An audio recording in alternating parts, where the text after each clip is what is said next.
Hello everyone and welcome to Edutap. आप लोग देख रहे हैं ये एक इंपॉर्टेंट इंफॉर्मेटिव सेशन जहां पर मैं आपके साथ डिस्कस करने वाला हूं the NCERT book list for HP administrative services examination. ये बुक लिस्ट आपको एचपीएस एग्जाम के साथ साथ एचपी नायब तहसीलदार या एलाइड सर्विसेज की जो एग्जाम्स होती हैं वहां भी तैयारी करते वक्त कौन सी एनसीईआरटी बुक्स आपको पढ़नी है और उनके कौन से चैप्टर्स आपको पढ़ने हैं वो चीज फटाफट से मैं इस वीडियो में आपको बताने जा रहा हूं। राइट, तो वीडियो को स्टार्ट करने से पहले एक चीज हमें क्लियर होनी चाहिए कि एनसीईआरटी बुक्स का हम डिस्कशन कर क्यों रहे हैं। हमेशा अपने एग्जाम की प्रिपरेशन का जो फाउंडेशन है वो लोग हम एनसीईआरटी को ही बनाते हैं। ठीक है, सो एनसीईआरटी से हमारी प्रिपरेशन स्टार्ट हो रही है। एनसीईआरटी में जो चीजें अलग अलग सब्जेक्ट्स की, जीएस की अगर हम बात करें, चाहे ज्योग्राफी, पॉलिटी, हिस्ट्री, इकोनॉमी, हर सब्जेक्ट का बेसिक फाउंडेशन आपका एनसीईआरटी से स्टार्ट होता है। उसके बाद आप अपने एग्जाम के लेवल के हिसाब से उसमें और स्टैंडर्ड बुक्स को जो है जोड़ते जाते हो। ठीक है, बिल्कुल क्लियर है। तो अब एनसीईआरटी के बारे में लोगों को अक्सर कंफ्यूजन होता है, एस्पिरेंट्स को अक्सर कंफ्यूजन होता है कि कौन सी एनसीईआरटी हमें पढ़नी चाहिए, कौन से क्लास की एनसीईआरटी हमें पढ़नी चाहिए। कहीं इररिलेवेंट एनसीईआरटी के इररिलेवेंट चैप्टर्स तो हम लोग साथ साथ नहीं पढ़ ले रहे हैं, तो इसलिए ये वीडियो आप लोग 5 मिनट के अंदर देखिए जहां पर सारी एनसीईआरटीज में सब्जेक्ट वाइज आपको बता देता हूं। सबसे पहले बात करते हैं इंडियन आर्ट एंड कल्चर की। इंडियन आर्ट एंड कल्चर के अंदर आपको जो टोटल एनसीईआरटीज पढ़नी है, सबसे पहले आपको 2 एनसीईआरटी बुक्स पढ़नी है, क्लास 11th की और क्लास 12th की। Introduction to Indian art part 1 class 11th में, introduction to Indian art part 2 class 12th में। और दोनों ही एनसीईआरटीज के सारे चैप्टर्स आपको पढ़ने हैं। ये पार्ट 1 है क्लास 11th की में, टोटल 8 चैप्टर्स हैं। जब हम क्लास 12th में आते हैं पार्ट 2 के अंदर भी हमारे 8 चैप्टर्स हैं और ये 16 चैप्टर्स आपको दोनों एनसीईआरटीज के पढ़ने हैं। आपको इंडिया के आर्ट, आर्किटेक्चर, स्कल्पचर, कल्चर के बारे में बहुत सारी इंफॉर्मेशन यहां पर मिलती है। क्लियर। इसके बाद आपको 2 एनसीईआरटीज और पढ़नी है आर्ट एंड कल्चर के लिए, और ये उतनी ज्यादा इंपॉर्टेंट नहीं है art and culture point of view से, क्योंकि अगर आप इसको स्टैंडर्ड बुक्स बाद में पढ़ोगे तो वहां से भी चीजें कवर हो जाती हैं। लेकिन स्टिल ये जो 2 एनसीईआरटीज हैं वो कौन सी है? क्लास 12th के अंदर हिस्ट्री की 3 बुक्स आती हैं जिसमें उनके नाम है themes in Indian history part 1, part 2, part 3। इसमें आपका पार्ट 1 एंड पार्ट 2 एंशिएंट और मिडिवल इंडियन हिस्ट्री से जुड़ा हुआ है, जो कि एचपीएस के एग्जाम में अगर हम देखें तो उतना ज्यादा इंपॉर्टेंट मिडिवल हिस्ट्री इंडिया की हमारे लिए नहीं होती है, लेकिन आर्ट एंड कल्चर के पॉइंट ऑफ व्यू से ये बुक्स हमारे लिए जरूरी हो जाएंगी। तो आपको क्या करना है? Themes in Indian history part 1 यानी जो पहली बुक है इसके पहले 4 चैप्टर्स आपको पढ़ने हैं। राइट, और चैप्टर 1, 2, 3 3 चैप्टर्स आपको पढ़ने हैं हमारी themes in Indian history part 2 के। क्लियर। जो पार्ट 3 है themes in Indian history part 3 वो मॉडर्न हिस्ट्री का पार्ट बनता है। तो आई होप अभी तक आपको बात क्लियर हो गई। आर्ट एंड कल्चर के लिए क्लास 11th और 12th की 2 बुक्स, क्लास 11th की introduction to fine arts part 1 and 12th की पार्ट 2, और उसके बाद आपके क्लास 12th की हिस्ट्री की जो बुक्स हैं उसमें themes in Indian history part 1 and part 2, इनके पहले 4 और 3 चैप्टर्स आपको पढ़ने हैं। इसके बाद अब आती है बात मॉडर्न हिस्ट्री की। मॉडर्न हिस्ट्री में हम लोग एनसीईआरटीज 8th से 12th तक पढ़ने जा रहे हैं। Class 8th our pasts part 3, class 9th आपका India and the contemporary world part 1, class 10th India and the contemporary world part 2, class 11th NCERT modern history से जुड़ी हुई नहीं है। मॉडर्न हिस्ट्री के लिए फिर हम आएंगे क्लास 2 की, जो मैंने आपको बताई themes in Indian history part 3। अब ये चारों बुक्स बहुत इंपॉर्टेंट हैं। चारों बुक्स के सारे चैप्टर्स आप लोगों को पढ़ने हैं मॉडर्न हिस्ट्री के पॉइंट ऑफ व्यू के लिए। प्रीलिम्स में भी इंपॉर्टेंट है और एचपीएस के मेंस के जीएस 1 यूनिट 1 में भी बहुत ज्यादा क्वेश्चंस हमें मॉडर्न हिस्ट्री के पूछे जाते हैं। क्लियर हो चुका।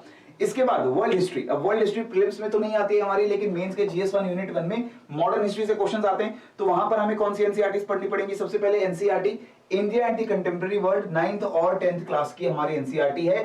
सारे चैप्टर्स हमें पढ़ने पड़ेंगे इसके वर्ल्ड हिस्ट्री के लिए। ठीक है, तो क्लास 9th की India and the contemporary world part 1 all chapters, class 10th की India and the contemporary world part 2 chapter 1 and chapter 3, 4, 5। Second chapter नहीं पढ़ना है। Chapter 1 rise of nationalism in Europe, और उसके बाद चैप्टर 3, 4 एंड 5, ये 4 chapter आपको 10th क्लास की NCERT India and the contemporary world part 2 से पढ़ने हैं। फिर हम शिफ्ट होते हैं क्लास 11th की एनसीईआरटी। क्लास 11th की एनसीईआरटी है themes in world history, all the chapters have to be read from here. तो ये नोट करते जाओ। क्लास 11th और 12th की ये थोड़ा कंफ्यूजन हो सकता है। ये पीडीएफ आपको डाउनलोड करने के लिए मिलेगी जरूर टेलीग्राम चैनल पे, तो वहां पर आप इसको एक बार दोबारा देख सकते हो। Themes in world history class 11th की हिस्ट्री बुक है, और ये पूरी बुक आपको पढ़नी है वर्ल्ड हिस्ट्री के पॉइंट ऑफ व्यू से। इसके बाद आते हैं डिजास्टर मैनेजमेंट के लिए एनसीईआरटीज हमारे लिए काफी नहीं होती हैं। हमें और भी स्टैंडर्ड बुक्स डिजास्टर मैनेजमेंट के लिए पढ़नी पड़ेंगी, करंट अफेयर्स पढ़ने पड़ेंगे। लेकिन अगर सिर्फ एनसीईआरटी की बात करें तो यहाँ पर आपको क्लास 11th की India physical environment class 11th में दो बुक्स हैं ज्योग्राफी की, एक इंडियन ज्योग्राफी की है और एक जो है वो ओवरऑल ज्योग्राफी पे फोकस करती है।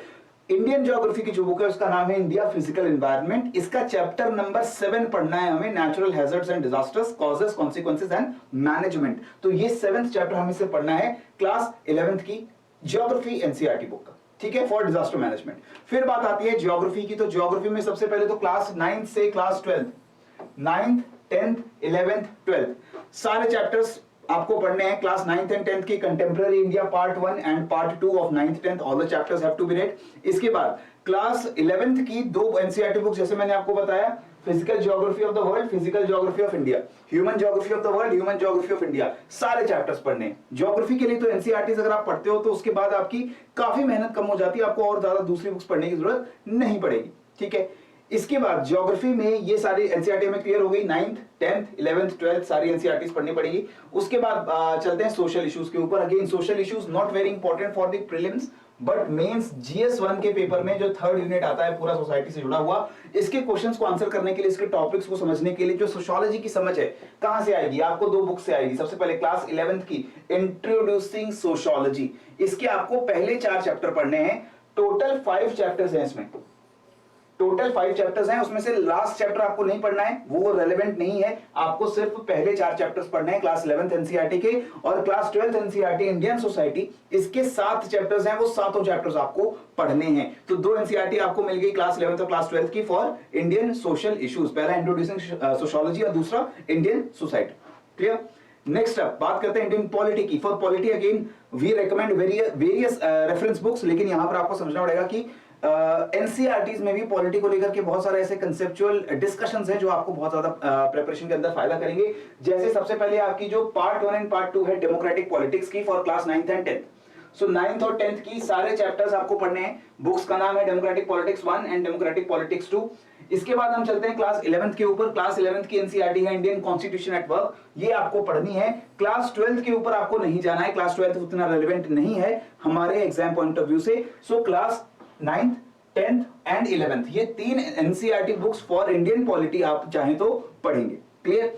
आगे बढ़ें और बात करेंगे इंटरनेशनल रिलेशंस की। एक ही बुक है जो इंटरनेशनल पॉलिटिक्स के ऊपर है, वर्ल्ड पॉलिटिक्स के ऊपर है, और वो है हमारी क्लास 2 की कंटेम्प्रेरी वर्ल्ड पॉलिटिक्स, ठीक है। तो अगेन जो क्लास 9th 10th और हमने एनसीईआरटी देखी 11th की, वो हमारे इंडियन पॉलिटी के हिसाब से बिल्कुल सही है, लेकिन जो क्लास 12th की हमारी एनसीईआरटी आती है पॉलिटी के ऊपर, कंटेम्प्रेरी वर्ल्ड पॉलिटिक्स की है, that is for international relations and that is not relevant for prelims, but वो मेंस के लिए जरूरी हो जाती है। तो इस पर्सपेक्टिव से भी आपको पढ़ना पड़ेगा। जब आप पॉलिटी की बुक्स पढ़ने जा रहे हो तो पहली जो हमने 3 बुक्स यहां पर डिस्कस की हैं, democratic politics part 1 2 and Indian constitution at work, ये प्रीलिम्स और मेंस दोनों में काम आएंगी। लेकिन जो हमारी वर्ल्ड पॉलिटिक्स की बुक है 12th क्लास की एनसीईआरटी की, वो सिर्फ हमें काम आने वाली है हमारे मेंस एग्जामिनेशन में, प्रीलिम्स एग्जामिनेशन में उतना काम नहीं आएगी। आगे बढ़ के इकोनॉमी की बात करते हैं। क्लास 9th से इकोनॉमिक्स पढ़ना हम स्टार्ट करते हैं।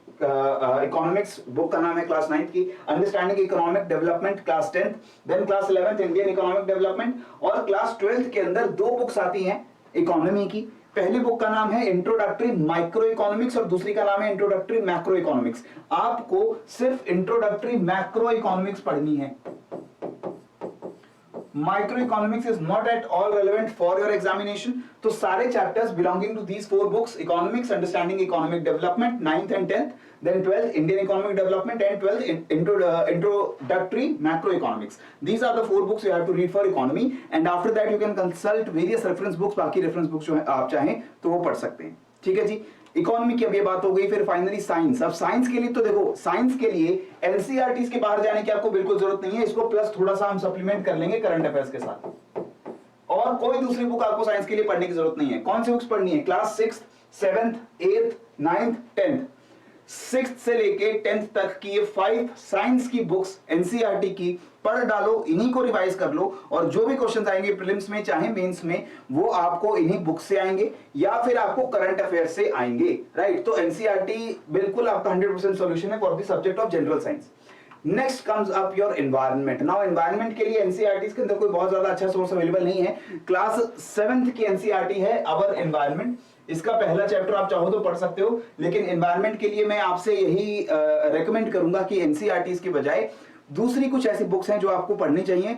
जो ज्योग्राफी की एनसीईआरटी आप पढ़ोगे, जो मैंने आपको बताया था कि ज्योग्राफी की आप 9 से स्टार्ट करके एनसीईआरटी 12 तक पढ़ सकते हो, उन एनसीईआरटीज के अंदर आपको एनवायरनमेंट की काफी ज्यादा इंफॉर्मेशन ऑलरेडी मिल जाएगी। लेकिन एनवायरनमेंट के क्वेश्चंस अगर सॉल्व करना चाहते हैं तो उसके लिए हमें कुछ रेफरेंस मटेरियल्स पढ़ने पड़ेंगे जो बिल्कुल एग्जाम के सिलेबस के हिसाब से डिजाइन किए जाते हैं। एनसीईआरटी वहां पर हमारी कोई बहुत ज्यादा मदद नहीं कर पाएगी, except for the class 7th NCERT, इसका चैप्टर नंबर 1 जिसका नाम ही है environment. Clear? So this is the entire NCERT book list जो मैं आपको रिकमेंड कर सकता हूं फॉर डिफरेंट सब्जेक्ट्स। अगर आपको इन बुक्स के अंदर कोई और क्वेरी है, कोई और कंफ्यूजन है, तो आप नीचे कमेंट सेक्शन में पूछ सकते हैं, या आपको कोई सजेशंस हैं कि ये कुछ एनसीईआरटी बुक्स ऐसी हैं जो शायद मैंने मिस कर दी हैं, आपको लगता है कि वो भी पढ़ने से बच्चों को फायदा होगा, स्टूडेंट्स को फायदा होगा, तो वो भी आप जरूर बताइए नीचे कमेंट सेक्शन के अंदर। वीडियो पसंद आया तो लाइक कर दो, सब्सक्राइब कर दो चैनल को, और साथ ही टेलीग्राम चैनल को अगर ज्वाइन कर लेते हो तो ऐसी सभी सेशंस की पीडीएफ आपको डाउनलोड करने के लिए अवेलेबल रहती है। क्लियर? सो थैंक यू, पढ़ते रहो, बढ़ते रहो। जय हिंद एंड जय भारत।